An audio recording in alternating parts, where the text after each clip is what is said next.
Hello les gars, j'espère que vous allez bien. Aujourd'hui on se retrouve dans une nouvelle vidéo où je réagis à mon passage à la télé. C'est parti.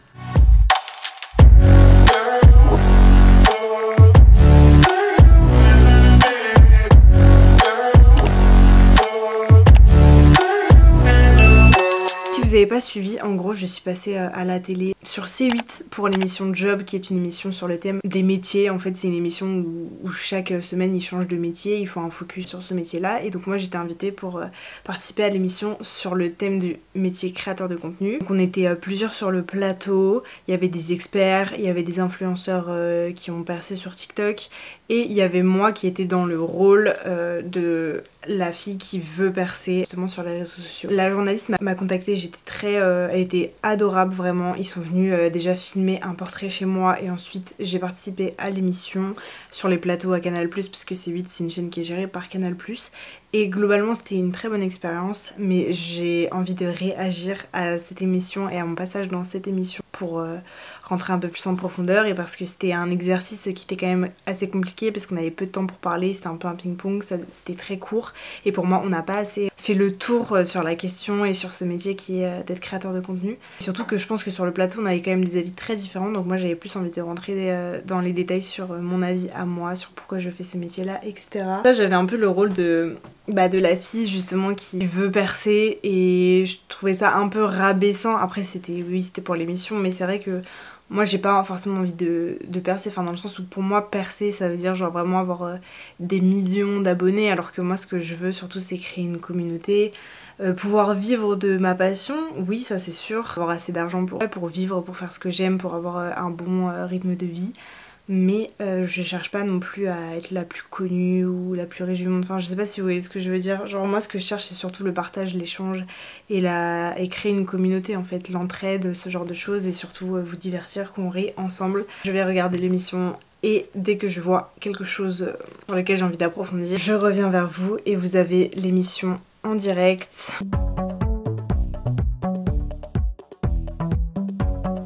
Bonjour à tous et bienvenue dans Job, l'émission qui fait le taf. Au sommaire aujourd'hui, un focus sur les nouveaux métiers de la communication digitale. Un secteur moderne où tout est encore possible.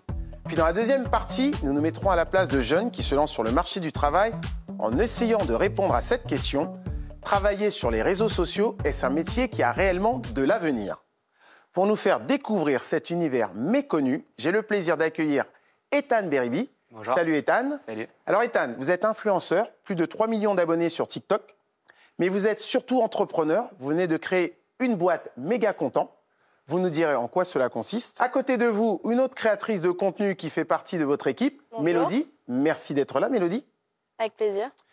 À vos côtés, un expert, Cyril Athias. Bonjour. Vous êtes le fondateur d'ADMS Paris, pionnier en France du social media et du marketing d'influence. Vous nous éclairerez sur l'évolution du secteur. Adrien Ledoux, rebonjour, on vous a déjà reçu. Merci d'être là. Vous êtes une vraie pointure et le PDG de Job Teaser, une plateforme de recrutement des jeunes talents de la génération Z qui cartonne et que vous avez cofondé. Exactement. Et enfin, nous accueillons une jeune créatrice de contenu qui a envie de percer. Bonjour Enola. Bonjour Albert. Pour commencer, Ethan, j'ai une petite question. On dit influenceur ou créateur de contenu? C'est quoi la différence? Tout dépend ce que tu préfères dire. Moi, je préfère dire créateur de contenu. Et ben moi, je préfère aussi créateur. En fait, pour moi, un créateur, c'est quelqu'un qui va apporter de la valeur ajoutée et qui va créer du contenu au quotidien. Et un influenceur, c'est plus quelqu'un qui va être connu pour sa personne, physiquement, mentalement, etc. Je veux revenir sur ce petit point. Enfin, pour moi, créateur de contenu et influenceur, ce sont deux mots différents. Après, c'est vrai que, je l'avais aussi expliqué dans ma dernière vidéo Qui suis-je, que je vous mets dans le i. On a tendance à dénigrer le terme influenceur. Il y a beaucoup de personnes qui n'aiment pas être appelées des influenceurs, tout simplement parce que je pense qu'on a associé le terme d'influenceur à quelque chose de négatif, dans le sens influencer, mais de manière négative, faire acheter des choses. On s'identifie aussi beaucoup à ceux qui ont fait de la télé-réalité de la télé-réalité qui font maintenant de l'influence et qui font beaucoup de dropshipping, ce genre de choses. C'est pas vraiment leur métier, vous voyez, de base. Leur métier, c'est plus à la télé, de faire des émissions, de faire réagir, de faire du bad buzz, du buzz à tous les prix. Donc en fait, ils s'en foutent de ce qu'ils vendent à leur communauté, ils ont pas forcément d'éthique. Eux, ce qu'ils veulent, c'est faire de l'argent. Pour moi, il y a plusieurs types d'influenceurs. Ça, c'est les influenceurs télé-réalité. Après, ils sont pas tous dans cette même case, mais la majorité des gens de télé-réalité sont un petit peu comme ça. Et pour moi, il y a des vrais influenceurs, et c'est ceux que je suis depuis des années. Créateur de contenu, c'est créer du contenu, c'est un vrai métier. C'est faire une vidéo de A à Z avec tout ce que ça engendre, dans le fait d'être devant, derrière la caméra, de toucher à tout, de savoir tout faire, parce qu'au début on fait tout seul et ça prend beaucoup de temps, beaucoup de travail, c'est beaucoup d'investissement, et ça on a tendance à pas trop le voir. C'est vrai que influenceur, pour moi c'est pas un terme péjoratif dans le sens où il y a des influenceurs qui c'est leur passion, vous voyez, c'est leur métier, et c'est juste que c'est un terme qu'on a employé pour mettre ces gens-là dans des cases alors que c'est des créateurs de contenu, tout simplement parce qu'en fait ils influencent le monde, ils ont créé une communauté et c'est sûr que cette communauté leur fait confiance. Tout simplement parce qu'ils ont créé du lien avec eux, qui partagent beaucoup de choses avec eux. Il y a une sorte d'authenticité qui se crée, qui fait qu'on leur fait confiance. Et donc forcément, quand ils vont leur vendre un produit, bah, la communauté va beaucoup plus facilement acheter, tout simplement parce qu'il fait confiance à la personne qui le vend. Le terme d'influenceur, enfin on le met du coup pour les créateurs de contenu, alors que tout le monde influence, tout le monde, vous voyez ce que je veux dire.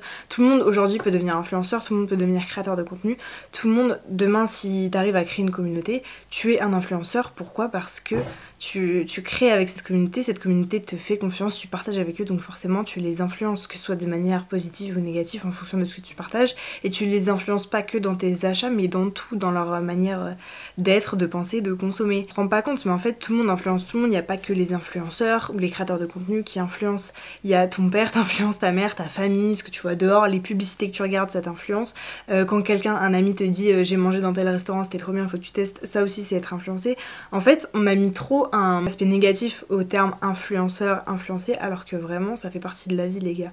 Et il n'y a pas que influencer dans le mauvais sens, on peut influencer de manière positive. Moi j'essaye d'influencer les gens à mieux consommer, j'essaye de partager des valeurs positives avec vous. Je veux faire évoluer les mentalités, ça reste de l'influence, mais pour moi c'est de l'influence positive, vous voyez ce que je veux dire. Et il faut différencier quelqu'un qui fait ça par passion, son métier vraiment qu'il aime, un influenceur vraiment qui adore la création de contenu, et quelqu'un, un influenceur de télé-réalité qui va vendre n'importe quoi à sa communauté. Pour moi, il faut vraiment faire la part des choses, et c'est pour ça que c'est important, je trouve, cette émission, c'est parce que ça casse les clichés qu'il y a sur le terme de métier d'influenceur et de créateur de contenu, tout simplement parce que c'est un nouveau métier, et je pense que les générations de nos parents ne comprennent pas trop, tout simplement parce qu'eux ils sont habitués à la télé, tout ça, alors que l'avenir, c'est les réseaux sociaux, quoi. Je vous demande ça à tous. Comment se porte le secteur en ce moment, Cyril et Adrien? La communication digitale, et notamment sur les influenceurs, se porte très bien. Les annonceurs sont très demandants de ce genre de format, et les audiences aujourd'hui sont encore de plus en plus sur les réseaux sociaux. Donc aujourd'hui, c'est encore un métier d'avenir, et c'est une filière qui va exploser encore. Adrien? Et oui, c'est un secteur hyper porteur, et c'est pas que les métiers d'influenceurs, c'est aussi des métiers dans la tech, marketing digital. Ça, il y a des besoins énormes du côté des entreprises en ce moment.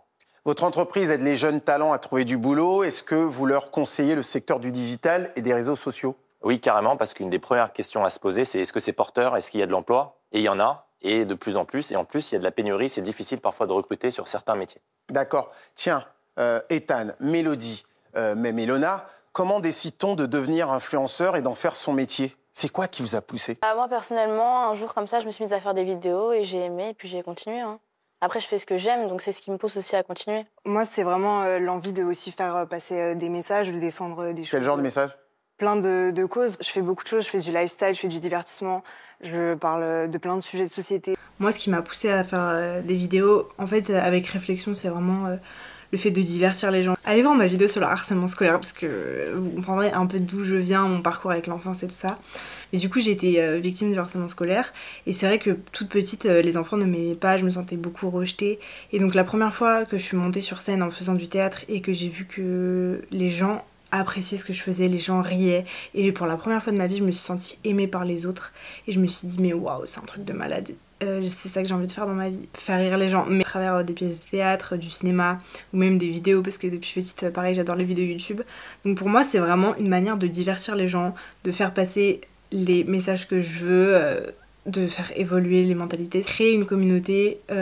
Vraiment, en fait, j'ai besoin aussi de ce rapport avec ma communauté là, parce que comme je vous ai dit, j'ai beaucoup été rejetée. J'ai besoin en fait de créer, on va dire, de l'amour avec une communauté, de me sentir aimée, en fait, tout simplement, et surtout, ouais, d'avoir la sensation que j'aide, que j'apporte quelque chose, que je contribue d'une manière positive à aider des gens ou à faire évoluer les choses. Vous êtes un peu jeune encore, moyenne d'âge 20 ans.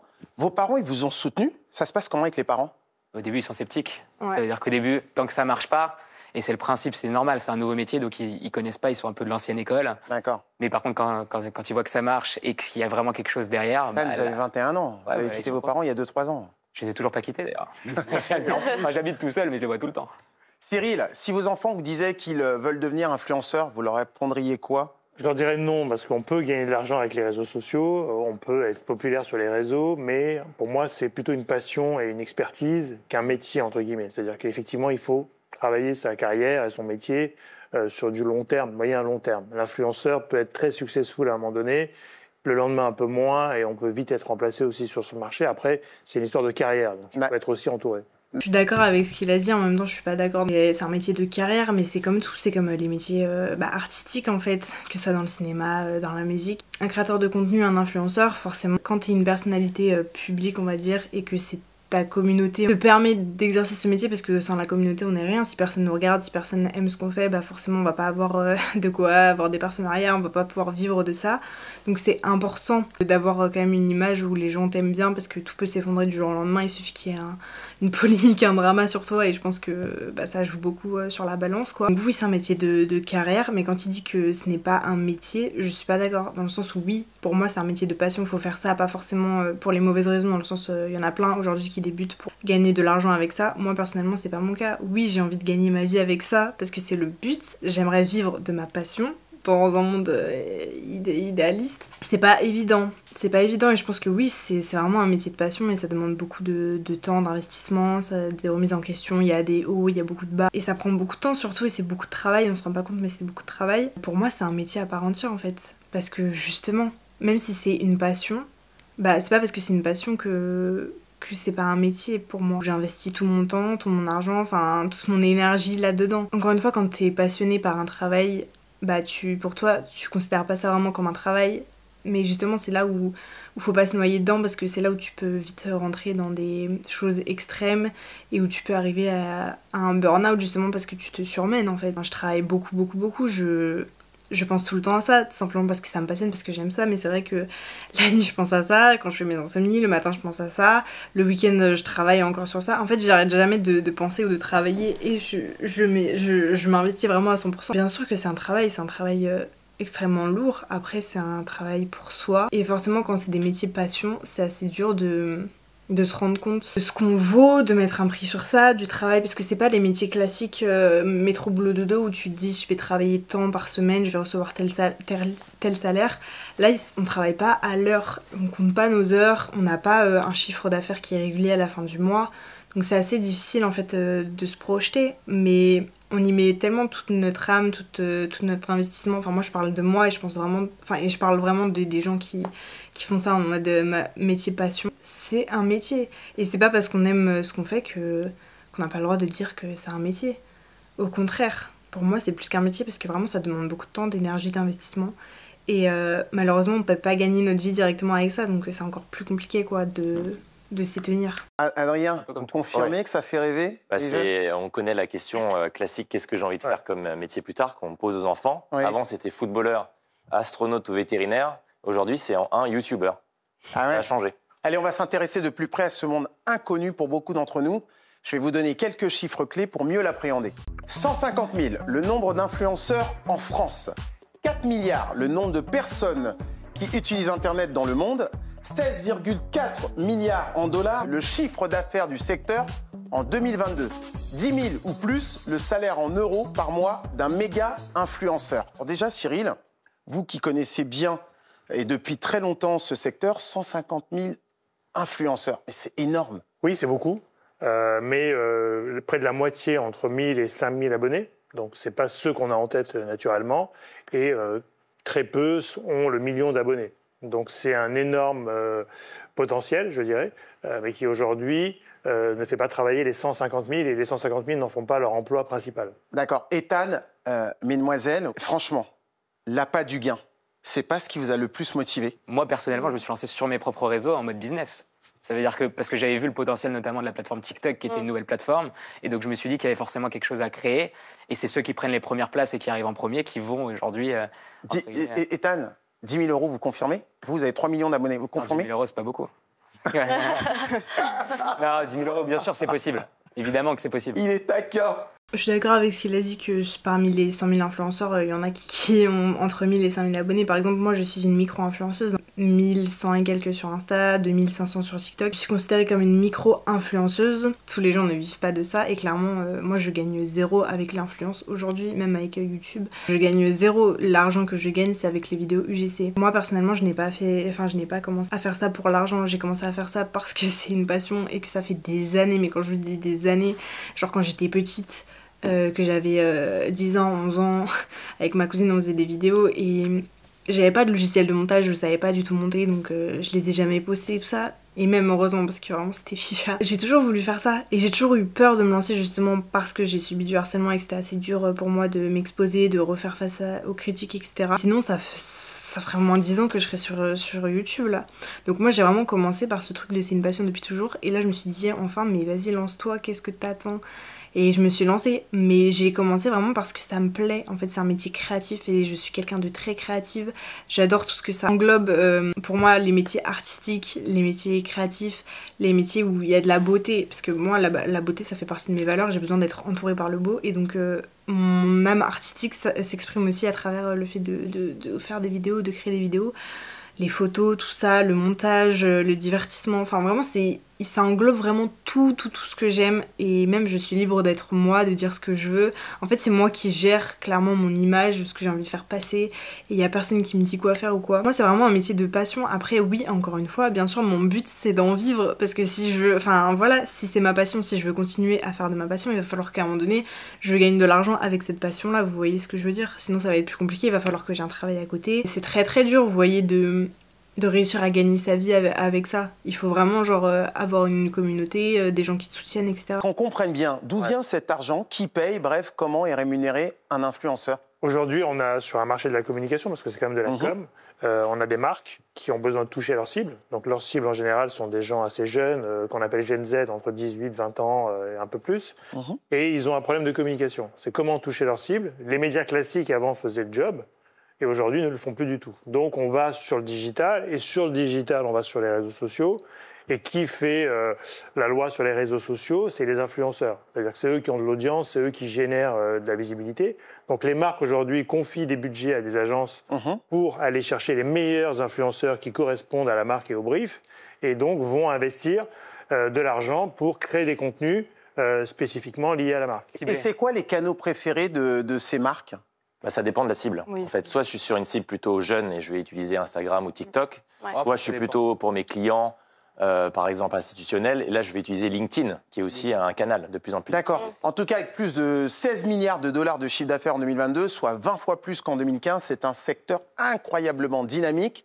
Vous en pensez quoi, vous, Adrien? Moi, je pense que c'est hyper dynamique parce qu'en plus de ces métiers d'influenceurs, il y a aussi des nouveaux métiers qui sont en train de se créer, notamment autour de nouvelles technologies comme l'intelligence artificielle, ce qui fait qu'aujourd'hui, les entreprises n'arrivent pas à recruter. Ethan, faites quoi exactement, vous, dans tout ça, là? Moi, je gère les influenceurs, je gère beaucoup de créateurs et j'accompagne les marques surtout. Ça veut dire qu'au quotidien, on a des briefs de marques, on place des influenceurs sur des campagnes et on fait les plus de 10 000 euros par mois.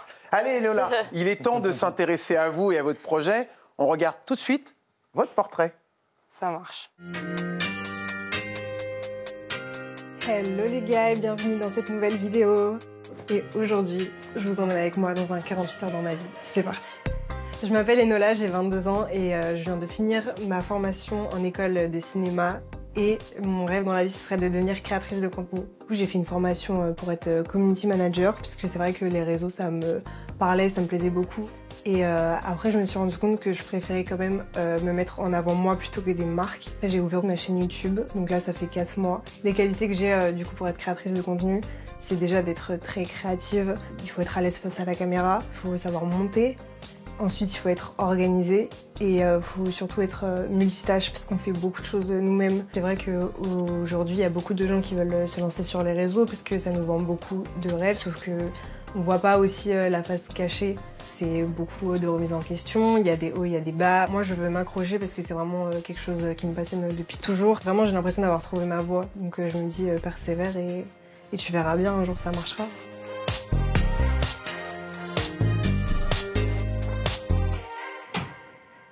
J'adore ce portrait. Il est vraiment très sympa, vous êtes adorable. Alors, Enola, vous avez combien d'abonnés pour l'instant? Sur Instagram, j'en ai 1100 et quelques. Et sur YouTube, je viens juste de lancer ma chaîne. Du coup, j'ai atteint les 100 abonnés déjà, je suis contente. Enfin, je sais que c'est le début, mais... Vous arrivez à en vivre ou pas du tout? Pas du tout. Non, en fait, j'arrive à me générer un petit complément de salaire, on va dire, avec la création de contenu UGC. Combien?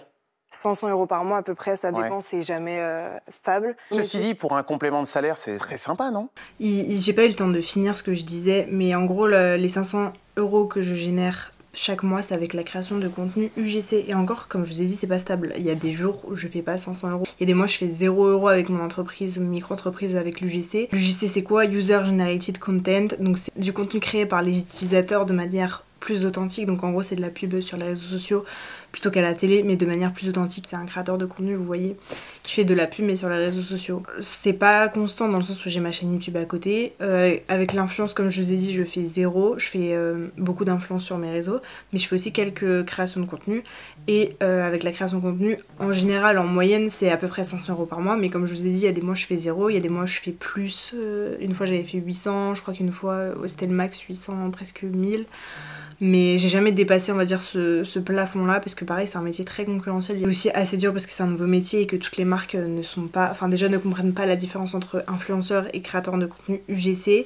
Et toutes les marques n'ont pas forcément envie de mettre le budget là-dedans. Les 500 € que je déclare et que je gagne à peu près chaque mois, c'est pas avec l'influence ou la création de contenu ou YouTube. C'est vraiment avec la création de contenu UGC quand je fais des vidéos publicitaires que les marques ont utilisées pour mettre sur leurs réseaux sociaux. Ça, c'est important de revenir là-dessus parce que sinon je gagnerais 0 avec l'influence, quoi, tout simplement parce que j'ai pas encore de communauté assez pour générer des revenus. On entend souvent le harcèlement. Oui, bien sûr. Il y a un risque. Ethan, Mélodie, vous avez déjà été pris pour cible? Complètement, ouais. Moi aussi, ouais. Ethan, faut être fort moralement pour faire ce job. Faut être très fort mentalement, faut réussir justement à aller outre. Et surtout parce qu'en fait, notre cerveau, il va retenir que le négatif. Et donc ça veut dire que tu vas avoir 1000 commentaires positifs, tu vas avoir un commentaire négatif et tu vas retenir celui-là. Donc ça veut dire qu'on s'en fout. Et Nola, ça vous fait pas peur quand vous entendez tout ça? Si, en fait, moi j'ai été victime de harcèlement scolaire, du coup je sais que ça a été un frein déjà pour me lancer, c'est pour ça que j'ai mis autant de temps, parce que ça fait longtemps que j'ai envie de me lancer sur les réseaux. Alors vous êtes victime d'harcèlement scolaire et vous retournez dans un milieu où vous êtes susceptible de... C'est exactement ça, je suis un peu maso. C'est quoi, c'est une thérapie? Des fois, c'est une thérapie, ouais. Un peu, non je sais pas. Et la clé là-dessus, je pense, c'est d'avoir confiance en soi suffisamment pour être armé pour faire face à ces attaques qui vont venir nécessairement, en fait. Et obligatoirement. En fait, qu'on prévienne bien les téléspectateurs, quand vous êtes sur les réseaux sociaux, vous aurez forcément des attaques, c'est sûr. Déjà, Adrien, trop chou. Le mec, il est là, ouais. Il faut être armé. Je tiens à revenir sur ça. Pourquoi ? Je n'ai pas envie de faire passer ce message-là, dans le sens où c'est normal, quand tu t'exposes sur les réseaux sociaux, que tu vas forcément t'exposer à des critiques, à des gens... Tout le monde ne peut pas t'aimer. Il y aura toujours des gens qui vont pas aimer, tout ça, tu t'exposes face à des critiques. Seulement, je n'ai pas forcément envie de passer ce message-là en mode oui, c'est normal, tout le monde se fait harceler quand c'est... Non, je suis désolée, c'est pas normal. Il faut pas normaliser le harcèlement.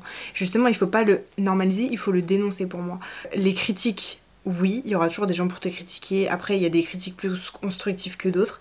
Mais d'harceler quelqu'un, vraiment ça, je suis contre. Et il ne faut pas du tout le normaliser. Et pour moi, non, c'est pas parce qu'on s'expose sur les réseaux sociaux que ça donne le droit à des gens de t'harceler, de t'insulter, de te menacer même sur les réseaux sociaux ou à travers Internet. Genre vraiment, en fait, il y en a beaucoup qui ont le biais du téléphone, se sentent puissants et se permettent de dire des choses qu'ils ne te diront pas dans la vraie vie. Et il faut arrêter de normaliser ça parce que ce n'est pas normal. C'est pas parce qu'on est créateur de contenu, c'est pas parce qu'on est influenceur et qu'on s'expose sur les réseaux qu'on a le droit de recevoir de la haine, en fait. On est des humains comme tout le monde et il faut doser. ce qu'on dit. Il faut doser, il faut apprendre à être respectueux et à être bienveillant. On peut ne pas être d'accord avec quelqu'un, lui dire les choses, mais vraiment, il y a une manière de dire les choses. Il faut du respect, il faut de la bienveillance, il faut de la tolérance, et pour moi, c'est très important. Ça se perd, malheureusement, et donc il faut pas normaliser. Ça, je suis désolée. Il faut vraiment faire une différence entre la liberté, on va dire, d'expression, avec j'ai le droit de dire ce que je pense, et je dis les choses avec respect d'un humain à un autre humain, tout simplement.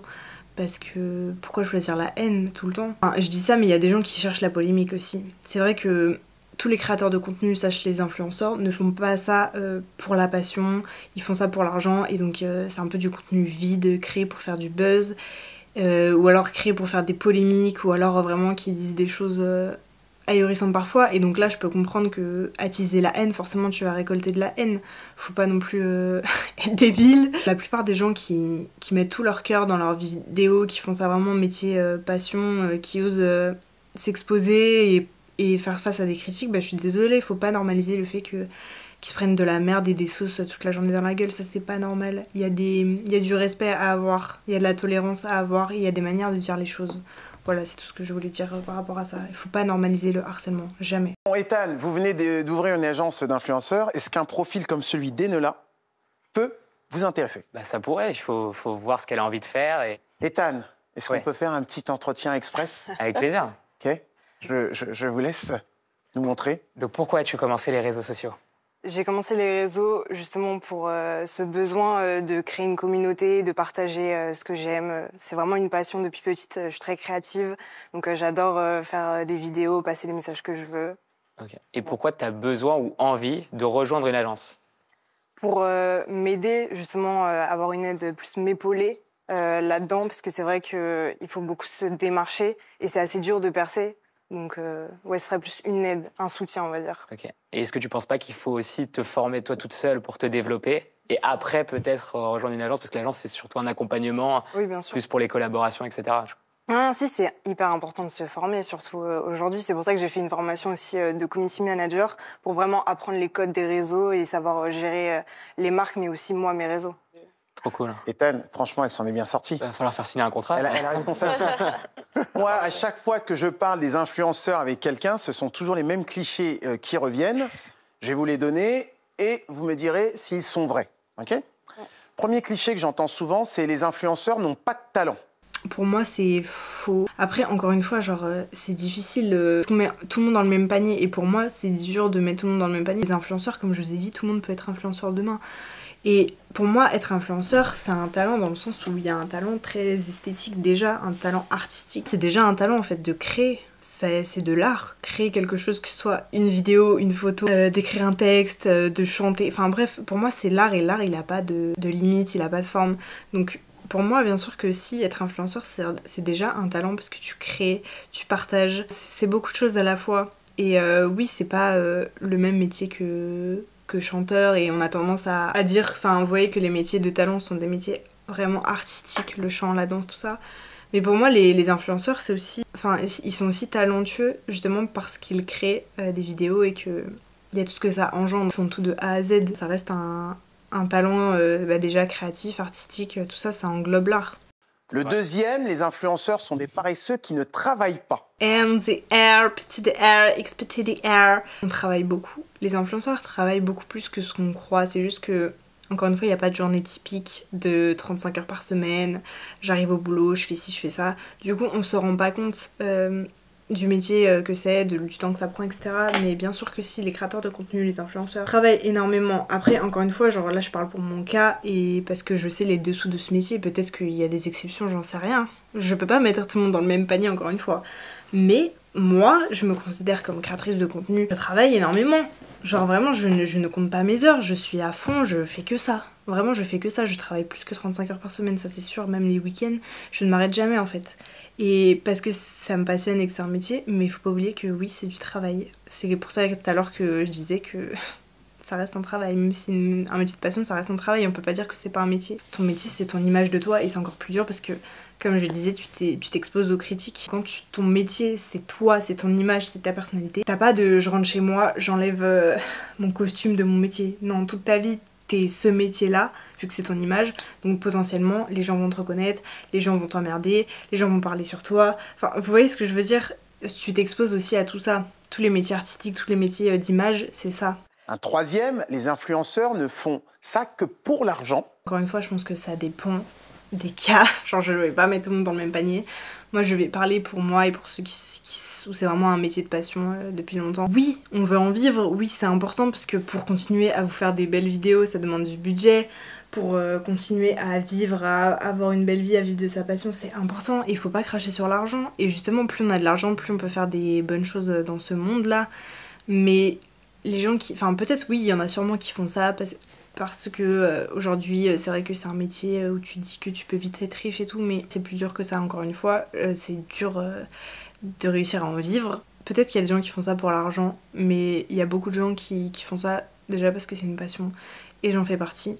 Donc pour moi, ça reste un cliché aussi. Et un quatrième, TikTok, c'est pour les ados. Ethan, Mélodie et Nola, dites-moi lequel de ces clichés vous énerve le plus. Ethan. TikTok, c'est pour les ados, ça, c'est pour me tuer. D'accord. Cyril, moi, je me tourne vers vous. Lequel de ces clichés se rapproche le plus de la réalité, selon vous? Tous à peu près pour moi, pour pas mal de sujets, c'est-à-dire qu'il y en a beaucoup qui viennent pour l'argent. l'écart générationnel. Non, mais avec du recul, il y en a beaucoup qui viennent pour l'argent. La nouvelle génération vient essentiellement pour l'argent. Alors, non, c'est pas un travail de paresseux, parce qu'effectivement, ça vous demande énormément d'énergie. Il y a quand même un dernier cliché qu'on entend très souvent, c'est que les influenceurs s'inventeraient une vie et que ce seraient des menteurs. Vous en pensez quoi? Après, moi, je pense que les gens, ils ont trop l'impression que les réseaux sociaux, c'est la réalité, parce que on a des personnes en face de nous et donc ça se doit d'être réel. Mais moi, demain, quand je regarde la télé, quand je regarde au cinéma, il y a aussi des acteurs, des comédiens, et c'est pas pour autant que je vais me dire que James Bond, il existe vraiment, tu vois.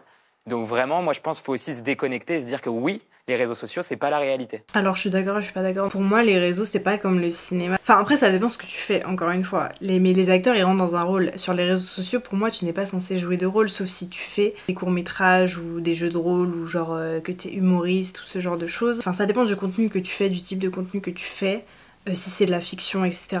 Mais, pour moi... un influenceur, un créateur de contenu, vu que c'est lui, son métier, son image, il doit être authentique. Ça veut pas dire qu'il va être forcément 100% vrai tout le temps et le même dans la vraie vie ou dans ses vidéos. Donc, enfin, forcément, quand t'allumes la caméra, t'as envie d'être plus souriant, plus dynamique, on va dire. Même moi, genre, je veux dire, à la caméra, je suis plus expressive que dans la vie où j'ai plus souvent des moments calmes dans la vraie vie, vous voyez. Donc, il y a des gens où il y a des petits aspects de leur personnalité qui vont être plus extravertis face à la caméra et introvertis ou inversement, et ça dépend de quand tu les vois dans la vraie vie, il y en a. Forcément, ils vont pas être comme sur les réseaux parce qu'il y a peut-être un espèce de truc de personnage dans lequel ils se mettent, même si c'est eux, il y a aussi une surcouche du personnage. Dans mes vidéos, je suis 100% authentique, je suis 100% moi-même. Et je comprends pas les gens qui sont fake, justement, sur les réseaux, qui se créent vraiment en mode... Je parle pas ceux qui ont un personnage et tout ça pour leurs vidéos, je parle vraiment ceux qui font ça, on va dire, pour les mauvaises raisons, qui se foutent de la gueule de leurs abonnés, ce genre de choses. Ça, je ne comprends pas et j'en ai pas rencontré et tant mieux. Mais pour moi, ce métier-là, c'est... Enfin, si on veut faire ce métier-là pour les bonnes raisons, on est authentique, on donne notre âme, on donne notre vie, tout ce que vous voulez. Et après, oui, des fois, on peut accentuer certains traits de notre personnalité, on peut rentrer un peu dans un personnage en fonction des vidéos qu'on fait, si c'est pour faire rire, si c'est pour divertir ou si c'est pour faire de la fiction. Je pense qu'il faut quand même qu'on soit authentique et sincère et vrai, enfin pour moi c'est important. Après, encore une fois, ça dépend du contenu qu'on fait et pourquoi on le fait. Personnellement, je suis vraiment authentique et sincère avec vous, avec ma communauté. Enfin, comme je suis sur les réseaux, je suis comme ça dans la vraie vie. Peut-être que oui, des fois je suis un peu plus timide, genre je sais pas si je croise des gens dans la rue, peut-être qu'ils vont me trouver moins expressive, dynamique ou moins crazy bitch parce que justement il y a un côté de... Je suis quand même timide et un peu plus calme, mais sinon je suis... Enfin quand on me connaît, je suis comme ça quoi. Genre vraiment mes amis, je suis exactement pareil en caméra et avec eux. Adrien, je me tourne vers vous, le professionnel de l'emploi, est-ce que ce secteur a de l'avenir? C'est un secteur qui a plein d'avenir, puisqu'en mutation complète, donc très attractif, avec des nouveaux métiers qui apparaissent, avec une difficulté à recruter. Et donc, ça ne va qu'accélérer. On dit que d'ici 2030, il y a 85% des métiers qui n'existent pas encore aujourd'hui. Je trouve ça totalement incroyable. Et sur votre site, les milliers d'emplois publiés, quelle est la part du secteur digital? Je parle sur votre site, site à vous. Hein. Alors, depuis le début de l'année, nous, on a eu 5 millions de recherches sur le digital de la part des candidats. Et on a 30 000 offres, et il y en a à peu près 5-6 000 qui sont sur le domaine digital. Donc c'est énorme, c'est près de 15%. D'accord. Ce secteur, il peut encore grossir ou est-ce que c'est une sorte de bulle? Non, je ne pense pas que c'est une bulle. Je pense que c'est prêt pour rester et même se développer de plus en plus. Et on n'a pas parlé beaucoup d'intelligence artificielle. C'est quelque chose qui va avoir de l'impact sur la création de contenu. Ethan, c'était quoi le but quand vous avez créé votre entreprise? Le but, je pense, c'est aussi d'accompagner parce que pour moi, je ne dirais pas que ce secteur a de l'avenir, je dirais que c'est l'avenir. Et donc vraiment, comme c'est l'avenir, il faut se positionner et être dans les premiers. Et moi, vous me faites rire parce que vous parlez d'avenir, mais voulez-vous arrêter votre carrière à 30 ans? Ouais, je vais arrêter, je vais prendre ma retraite à 30 ans. Donc dans 9 ans. Et je veux surtout être suffisamment à l'aise financièrement pour être tranquille. Vous avez un plan B autour de cette table-là, les influenceurs, au cas où ça ne marcherait pas? Et Nola, vous avez un plan B? Là, j'y pense pas. Là, pour l'instant, je suis à fond. Vous venez de vous lancer. Ouais, voilà. Ouais, c'est comme quand on vous parle de retraite. Ouais, voilà, c'est loin. Mélodie? Moi, je pense que oui, c'est quand même important d'avoir quelque chose. Alors, c'est quoi votre plan B? Je vais faire une formation justement dans la communication. La communication? Tu peux être créateur de contenu dans une entreprise aussi. Il y a des entreprises qui ont leur équipe de création de contenu. Tu n'es pas obligé d'être indépendant au freelance ou en agence. Il y a des entreprises qui ont des équipes internes de création de contenu. Ça, c'est une autre piste. C'est une Okay. Ouais. Vous êtes d'accord avec le fait d'avoir un plan B? Parce que moi, j'entends souvent des gens qui me disent avoir un plan B, c'est déjà penser à l'échec. Exactement. Oui. Vous êtes d'accord, vous, avec le plan B? Moi, je pense que de plus en plus, notamment aux États-Unis, qu'il y a des gens qui ont un side hustle, c'est-à-dire une activité complémentaire. Et si elle fonctionne, ça peut prendre le pas sur l'activité principale. Donc, si on a une passion et qu'on a envie de la tester, ça peut être une bonne façon pour moi de faire. J'ai assez de ressources en moi pour me dire que je suis capable aujourd'hui de faire plein de choses. Des plans B, je sais que je pourrais en avoir, c'est juste que je veux pas y penser aujourd'hui. J'ai l'impression d'avoir trouvé ma voie de ouf en faisant des vidéos YouTube. C'est ce que je veux faire depuis petite, où j'ai jamais osé me lancer. Et donc avant de penser à un plan B, de refaire quelque chose qui va me plaire qu'à moitié, j'ai vraiment envie de tout donner là-dedans. Et de continuer en fait. Et même si un jour je dois reprendre un boulot à côté et tout, je pense et j'espère que je continuerai quand même de vous faire des vidéos YouTube, tout simplement parce que ça me passionne. Et ben moi, je vous souhaite à tous que ça cartonne. C'est la fin de cette émission. Merci à tous d'avoir répondu présent. Et Nola, à bientôt sur les réseaux sociaux. À bientôt. Mélodie, bon courage. Ethan, merci beaucoup. C'était un plaisir. Adrien, on va se revoir. Avec plaisir. Et Cyril, vous êtes le bienvenu. C'était vraiment super. À la semaine prochaine pour une nouvelle émission de Job. Pour revenir sur l'expérience, c'est vrai que ça a été une expérience assez difficile. Déjà j'étais stressée et du coup je devais gérer mon stress. C'est impressionnant quand même d'arriver sur un plateau, tout ça. Et en plus de ça, genre j'étais à côté d'experts, j'étais à côté d'influenceurs qui sont connus et moi j'étais un peu celle qui veut percer, qui est pas très connue. Pourquoi j'ai participé à cette émission? C'était vraiment pour casser les clichés sur tout ce qui est métier d'influenceur et de dire vraiment pourquoi moi je le faisais, pourquoi c'était important pour moi, et je trouve que j'ai assez réussi à le faire malgré l'exercice assez difficile par ma position et de par l'émission qui est assez courte et où il y a beaucoup de gens qu'on fait parler en même temps, du coup il y a beaucoup de ping-pong. Franchement, je suis contente parce que j'ai quand même su m'imposer face à tout ça et j'ai quand même réussi à rester moi-même malgré le stress, tout ça, et à dire un peu ce que j'avais à dire, même si pour moi c'était trop court. C'est pour ça que je vous fais cette vidéo pour vraiment rentrer plus en profondeur. Je suis assez contente et fière de mon passage, déjà parce que je suis passée à la télé et que c'était un peu un goal, on va dire, et aussi parce que j'ai su rester moi-même et j'ai su faire passer les bonnes choses, la bonne énergie, j'ai l'impression, à travers cette émission. Je suis contente d'avoir pu revenir sur tout ça avec vous, j'espère que ça vous a plu. Si vous l'avez pas vu, du coup ça vous a permis aussi de la voir. Je suis extrêmement reconnaissante et chanceuse d'avoir eu l'opportunité de participer à cette émission. N'hésite pas à, toi dans les commentaires, me dire ce que tu as pensé de l'émission, me dire ce que tu penses du métier créateur de contenu, etc., des clichés, enfin tu es libre de parler de ce que tu veux, si t'as été d'accord avec moi ou pas dans ce que j'ai dit. Je sors une nouvelle vidéo tous les mardis et tous les vendredis à 16h. Like, partage cette vidéo et abonne-toi pour ne pas manquer les prochaines. Et moi je te fais des bisous.